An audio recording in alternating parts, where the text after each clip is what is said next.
Hey everybody, 3on119 here. In this video, I'm going to go over some things that the Splitgate franchise might need to be a little bit concerned about in the Splitgate Arena Reloaded launch.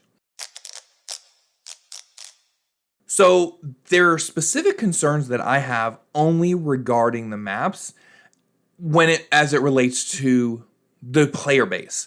So I previously made a video, two that are important here. One is kind of a little bit of an older video of how Splitgate 2 at the time needs to, what they need to do to succeed. And what I said was you have to balance two things at once, right? You have to balance players, the old players from Splitgate 1 and the OG expectations that they have. And you have to balance that out with attracting new players that are brand new to an arena shooter with portals in it. There are several different factors that go into play when creating a successful game. And what I have noticed that seems very specific to Splitgate is there was a game a while ago and it was really hot with a group of people with a certain niche of the FPS market. And right now, what had happened throughout the Splitgate 2 sort of revamping process was there was a lot of focus on getting those OG Splitgate 1 players back to the table by making changes that those folks were demanding. The thing is, those were the loudest people. Those were people that were used to community-based development that the Splitgate franchise is used to delivering. And a lot of new players come from a lot of other game franchises and they are not used to really community-based. Or if they were told they are, they got burned in the past. What I will say is that Splitgate has been really good about listening to feedback, implementing the feedback, and then kind of reiterating that, right? The issue is new players aren't used to that. So they got left out of the equation with a lot of these revamps. So that's the first concern that I have is that, what has happened here is there's been a little bit more done to please OG Splitgate 1 people than there has been to attract new players. And there's nothing necessarily wrong with that on a principle, on a fundamental level. But there is something that may or may not cause issue at the very beginning of the game. And I'm specifically talking about the 3 maps that they have gotten back from Splitgate 1. Okay? Now, I understand there were some changes made to them, but you're going to just bear with me. You'll see what I'm talking about in just a second. The first map that's coming back, again, what they've done is they've taken a few maps, and again, this is kind of a subset. I did another video on just all 5 maps that are coming to Splitgate Arena Reloaded that are new to kind of this sequel game. There's a link to that video in the description. Go ahead and watch that for me as well. So the first of which is Oasis. I do remember, I think I have about 15 or 16 hours on Splitgate 1. I'm not sure. It wasn't very much. But this map I remember very specifically. This is a fun map.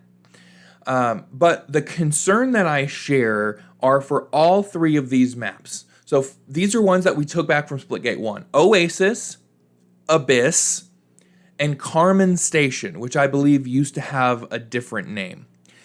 Now, they said that they have made some changes to these, but what I'm kind of gathering is that the changes that they made is from the game perspective, not necessarily to the maps itself. The overall portal mechanics or difference in mechanics that they didn't have in the original Splitgate 1 will obviously make these maps play differently than they did in Splitgate 1.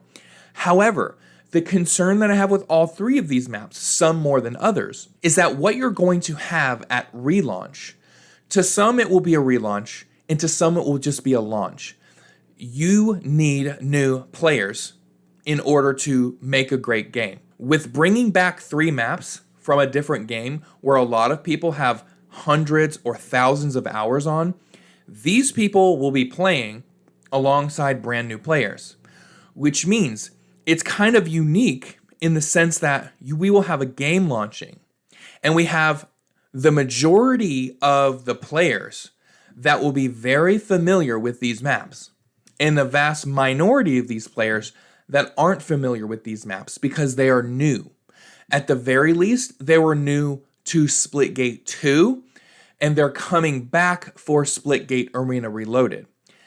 Both of those instances means that you have a lot of players that are 0% familiar with any of these maps that I'm about to talk about. Now, there's nothing wrong with these maps. There's nothing necessarily wrong with bringing them back and putting them into the rotation.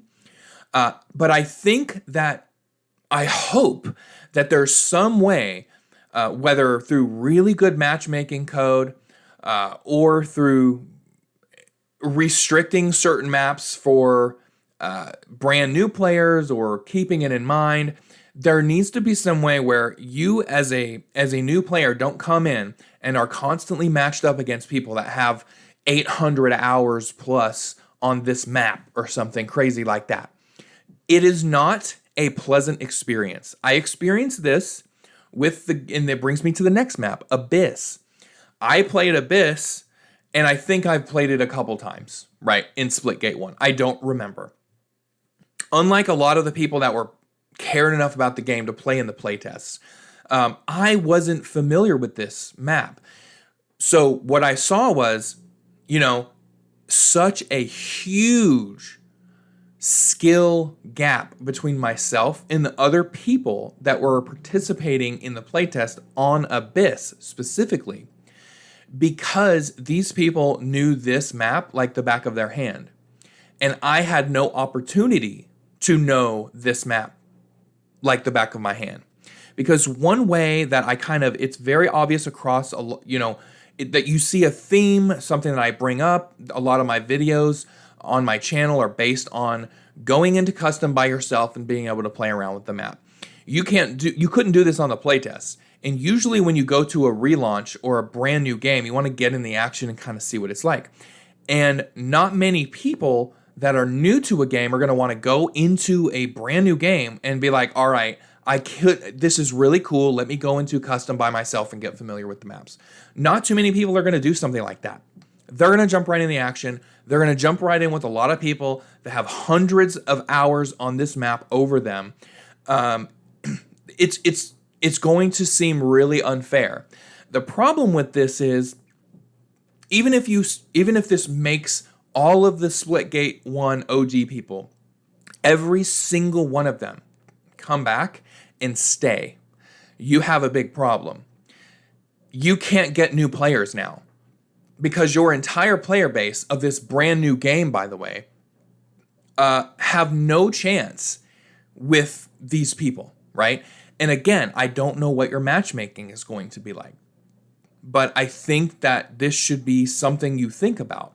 It's not something that I have seen talked about on Discord or in any other YouTube creators' videos about Arena Reloaded, and it is a concern for me as a player that was primarily a Splitgate 2 player and going back into it. I know that I am not going to have fun on Abyss when I get back into it.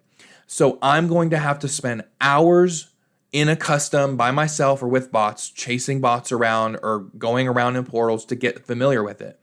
But a lot of people aren't going to do that. A lot of people are going to go in here and get their ass whipped over and over again, and they're going to stop playing the game. Especially if they went into Splitgate 2 and they really enjoyed it, but maybe they stopped playing it, or Splitgate 2 was their introduction to Splitgate. They got good at kind of portaling around and playing around, and now they have this experience where this is a new game for everybody, but for some reason I suck a lot worse than I did whenever I started Splitgate 2. That's the boat that I'm in. That's the boat that a lot of players are in. Those folks and the brand new players, I'm sorry, are going to have trouble here. I do not want this to happen. I am not a naysayer that says, oh, there's nothing that Splitgate can do to save their game. But this right here is something that I think goes against you, which is relaunching 3 maps that too many people are going to be very familiar with, such that new people aren't able to compete. Again, all the OG Splitgate people, you guys are great, and you guys are responsible in a way for this being revamped. But if you constantly are catering to OG Splitgate folks, your game will not grow. It's not going to grow no matter what you do.